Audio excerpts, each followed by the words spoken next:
l'engourdissement émotionnel ne fait pas de mal. Et c'est justement ce qui la rend dangereuse. Il y a une question que peu de gens osent poser à voix haute: quand as-tu vraiment ressenti quelque chose pour la dernière fois? Pas une émotion de façade, pas un sourire automatique, mais quelque chose de sincère, qui venait de l'intérieur. Si vous deviez beaucoup réfléchir pour répondre, peut-être que ce contenu est exactement ce dont vous aviez besoin aujourd'hui. Nous vivons à une époque où être productif, fort et fonctionnel est devenu synonyme de santé. Mais personne ne vous dit qu'en plein milieu de cette course, beaucoup de gens perdent le contact avec leur propre vie intérieure sans drame, sans date fixe, presque sans s'en rendre compte. Un jour, vous vous regardez dans le miroir et reconnaissez le visage, mais vous ne reconnaissez plus qui se cache derrière. Cela a un nom, une cause et surtout un chemin vers le retour. Dans ce contenu, vous comprendrez ce qui se passe dans votre cerveau lorsque les émotions disparaissent tout simplement, pourquoi c'est plus courant qu'il n'y paraît, et comment la guérison ne commence pas par de grands gestes, mais par de petites connexions. Préparez-vous, certaines choses auront du sens d'une manière difficile à ignorer. Il y a une chose étrange qui arrive à certaines personnes: ce n'est pas qu'elles sont tristes, c'est qu'elles ne ressentent rien. Aucune joie, aucune colère, aucune émotion qui semble réelle. L'engourdissement émotionnel n'est pas l'absence de problème, c'est l'absence de soi-même. Et le plus effrayant, c'est que beaucoup de gens ne réalisent même pas qu'ils y sont arrivés. Voyez-le ainsi, la tristesse fait mal, mais au moins elle vous rappelle que vous êtes vivant. L'engourdissement est différent, c'est comme vivre derrière une vitre, regarder la vie se dérouler sans pouvoir la toucher. On peut être à une fête, rire avec des amis, et à l'intérieur on ressent un vide sans nom.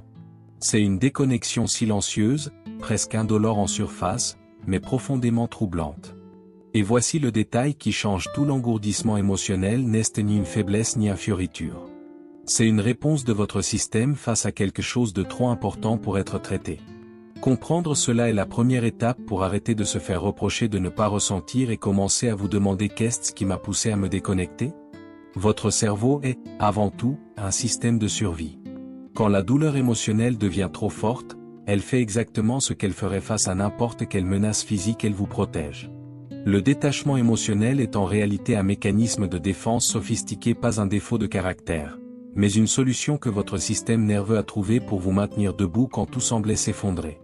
Le problème, c'est que ce mécanisme ne possède pas de bouton d'arrêt automatique. Ce qui a commencé comme une protection contre les traumatismes, les pertes ou des années de stress accumulés devient la manière de fonctionner par défaut. C'est comme porter un gilet pare-balles: à l'intérieur ça marchait à la guerre, mais maintenant ça ne fait que t'alourdir et t'empêcher de bouger librement. Et c'est là que réside l'ironie: plus cette protection est efficace, plus elle devient invisible. Vous n'avez pas l'impression de vous défendre, vous ne le faites tout simplement pas. La suppression émotionnelle devient routine, et la routine devient l'identité. Mais si le cerveau a appris à s'arrêter, il peut aussi apprendre autre chose, et c'est précisément là que l'histoire commence à changer de direction. Personne ne choisit consciemment d'arrêter de ressentir. Mais quand l'engourdissement émotionnel s'installe, il ne vient pas seul, cela a un impact lourd. Et ce prix est payé en si petites parties qu'on ne le remarque presque pas. D'abord vient la légèreté, puis la curiosité, puis le désir de se rapprocher des gens. Un jour, vous réalisez que vous êtes présent dans le corps, mais absent de tout ce qui compte. La perte d'empathie est l'un des signes les plus discrets de ce processus. Ce n'est pas que vous devenez une personne froide ou égoïste, c'est que votre système nerveux est tellement surchargé qu'il n'a tout simplement plus la capacité de s'influencer par ce que ressent l'autre personne. Les relations commencent à ressembler à des obligations, les conversations deviennent du bruit, et l'intimité, qui était autrefois réconfortante, commence à causer un malaise difficile à expliquer. Et la passion? Celui-ci part presque sans prévenir. Des projets qui te remontaient le moral, des loisirs qui te procuraient du plaisir, des gens qui faisaient battre ton cœur plus vite, tout commence à sembler lointain, comme s'il avait perdu sa couleur. Ce n'est pas de la paresse, ce n'est pas de l'ingratitude. C'est le prix de la survie émotionnelle. Tu t'es sauvé de ce qui faisait mal, mais tu as aussi fini par renoncer à ce qui te rendait heureux.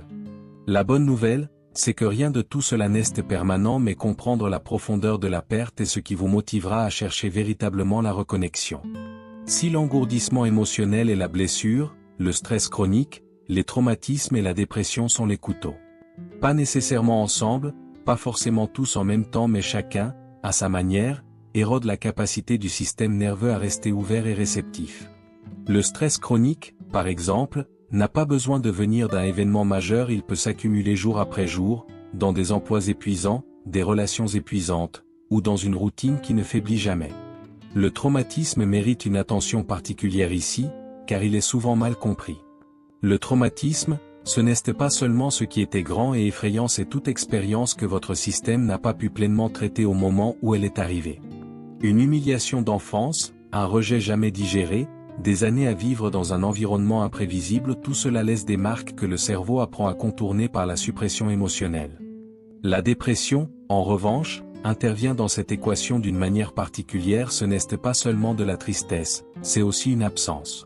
Beaucoup de personnes vivant avec la dépression décrivent exactement ce vide. Elles ne peuvent pas pleurer, elles ne peuvent pas vraiment sourire, elles ne peuvent pas s'ensoucier. L'émoussement émotionnel et la dépression se nourrissent mutuellement, créant un cycle qui peut sembler impossible à briser. Mais connaître les causes est la première étape pour comprendre que ce cycle comporte des points d'entrée et donc des points de sortie. L'engourdissement émotionnel ne choisit pas un type spécifique de personne, mais il a ses profils préférés. La mère qui prend soin de tout le monde et ne s'arrête jamais pour demander comment elle va elle-même. L'homme à qui on a appris dès son plus jeune âge que le sentiment est une faiblesse et que retenir ses cris est une vertu. L'aidant qui donne de l'énergie toute la journée et rentre complètement vide, sans rien ne plus avoir même pour lui-même. Tous fonctionnent, tous debout et tout, à l'intérieur, en mode automatique. Les enfants de foyers chaotiques méritent un regard spécial ici. Grandir dans un environnement imprévisible où le climat émotionnel changeait selon l'humeur d'un adulte, où l'amour se mêlait à la peur enseigne une leçon cruelle. Le sentiment est dangereux. L'enfant apprend tôt à réprimer, à devenir invisible, à ne pas occuper l'espace émotionnel. Cet apprentissage de la survie va de pair avec l'âge adulte, souvent sans que la personne ne réalise qu'elle joue toujours selon le même manuel. Ce que tous ces profils ont en commun, c'est que l'engourdissement n'était pas un choix, c'était une adaptation. Et les adaptations qui ont duré des années ne se déroulent pas du jour au lendemain. Mais il y a quelque chose de puissant à se reconnaître dans l'un de ces profils, c'est le moment où la conscience de soi commence à jouer en votre faveur, transformant un schéma inconscient en quelque chose qui peut enfin être vu et remis en question. Personne ne se réveille un jour en décidant à partir d'aujourd'hui, je vais arrêter de ressentir. L'engourdissement émotionnel s'installe comme la marée lentement, presque imperceptiblement, jusqu'à ce que vous regardiez sur le côté et réalisiez que la plage a disparu. Ça commence par un je n'ai pas le temps pour ça maintenant, ça devient un c'est fini, ça ne sert à rien de parler, et ça se termine dans un silence intérieur si profond qu'on ne se souvient même pas à quel point c'était différent.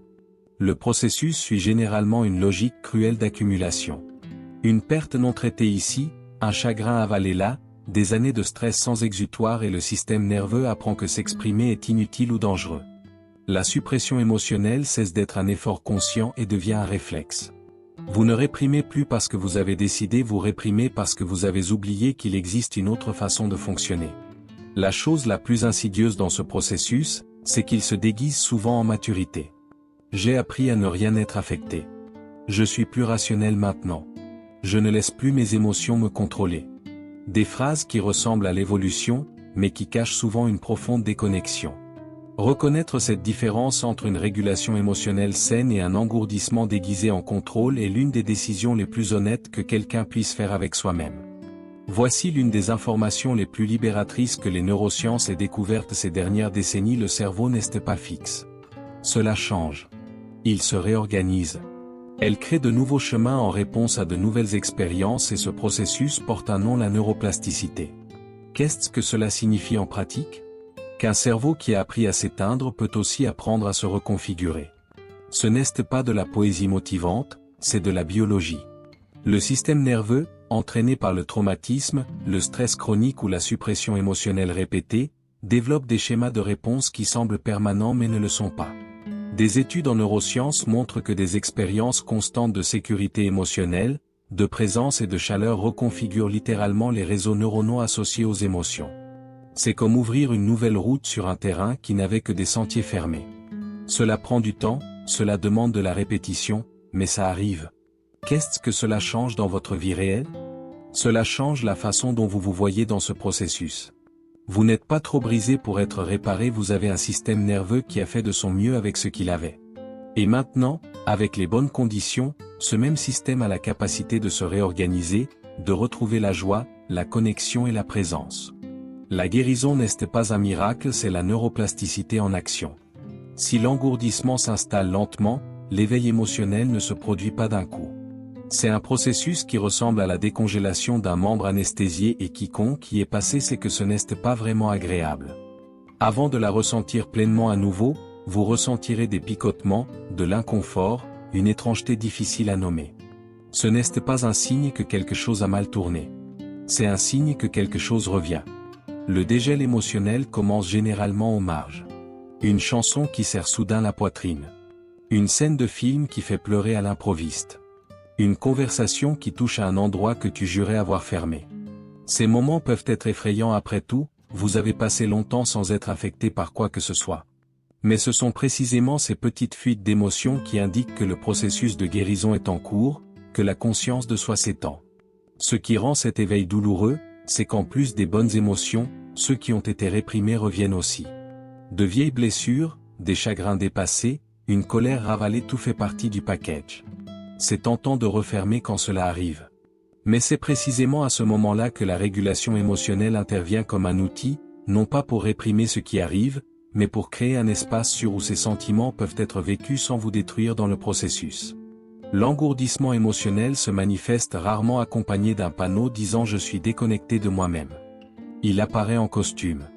D'une irritabilité disproportionnée, cette colère qui explose pour quelque chose de petit parce que les émotions plus grandes n'ont aucune issue. Du perfectionnisme obsessionnel, le contrôle externe comme moyen de gérer un monde intérieur qui semble trop chaotique pour être affronté. L'isolement est un autre masque courant.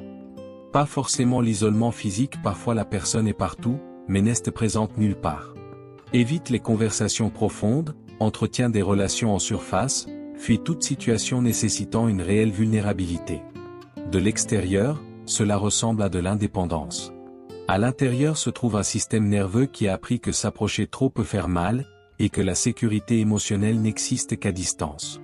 Et puis il y a la distraction constante, peut-être la forme d'engourdissement la plus socialement acceptée.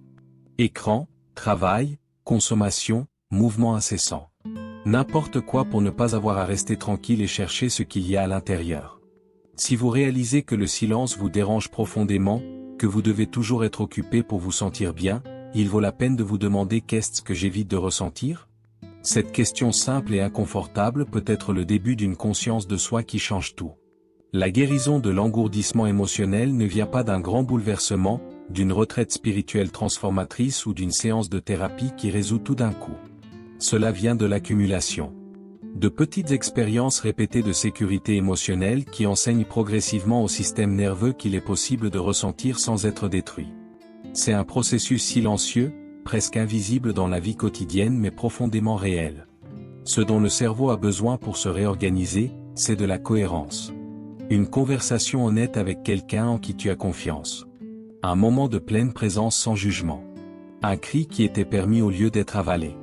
Chacun de ces moments, aussi petits soient-ils, est une nouvelle information enregistrée dans le système nerveux ici, c'est sûr. Et la sécurité émotionnelle, souvent répétée, est le sol où la guérison pousse.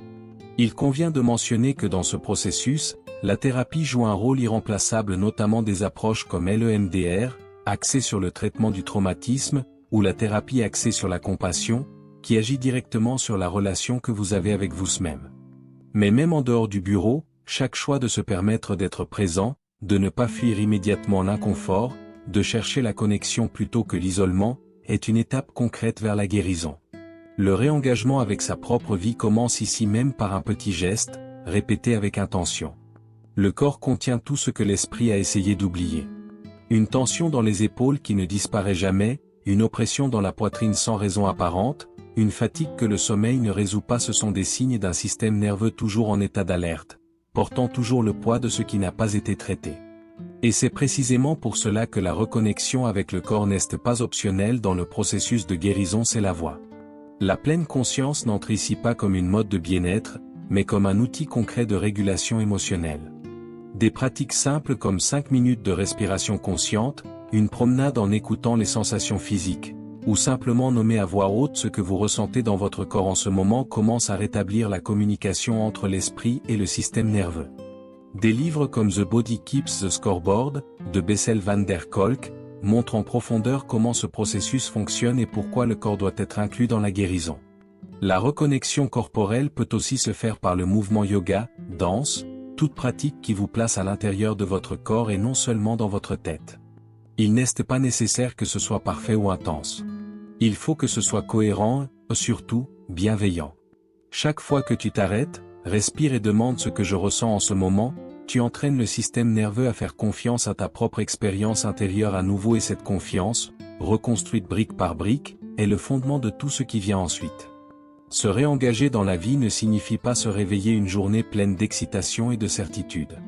Cela signifie commencer à apparaître à soi-même, aux personnes qui comptent, aux moments qui étaient passés inaperçus auparavant. C'est une décision qui se renouvelle chaque jour, souvent au milieu de la fatigue et du doute. Ce n'est pas glamour, mais c'est réel. Et la réalité, c'est exactement ce que l'engourdissement t'a volé si longtemps. Ce réengagement commence par de petits choix intentionnels. Accepter une invitation que vous auriez normalement refusée. Mettre fin à une conversation sans regarder son téléphone. Permettre à une chanson de t'affecter sans changer immédiatement la piste. Ce sont des gestes simples qui semblent insignifiants, mais qui reconstruisent votre capacité à être présent et la présence, au fond, est ce que la dépression et l'engourdissement détruisent le plus. La conscience de soi développée tout au long de ce processus est ce qui vous permet de remarquer ces moments et de choisir d'y rester. Participer à sa propre existence de manière authentique est peut-être l'acte le plus courageux qui existe. Non pas parce que c'est techniquement difficile, mais parce que cela vous oblige à prendre le risque de le ressentir à nouveau, savoir qu'avec la joie peuvent aussi venir la douleur et la vulnérabilité. Mais c'est précisément dans ce risque que la vie se situe. Et vous, qui êtes arrivé jusqu'ici, avez déjà montré que vous avez ce qu'il faut pour franchir cette étape.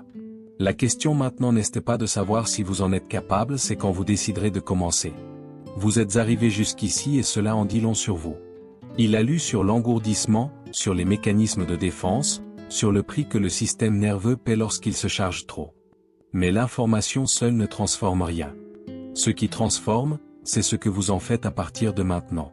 La question demeure donc: quel a été le moment qui vous a le plus touché? Où vous étiez-vous reconnu?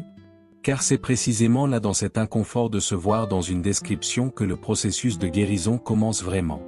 Tu n'as pas à tout résoudre aujourd'hui. Tu dois faire un pas. Un seul geste de réengagement dans sa propre vie.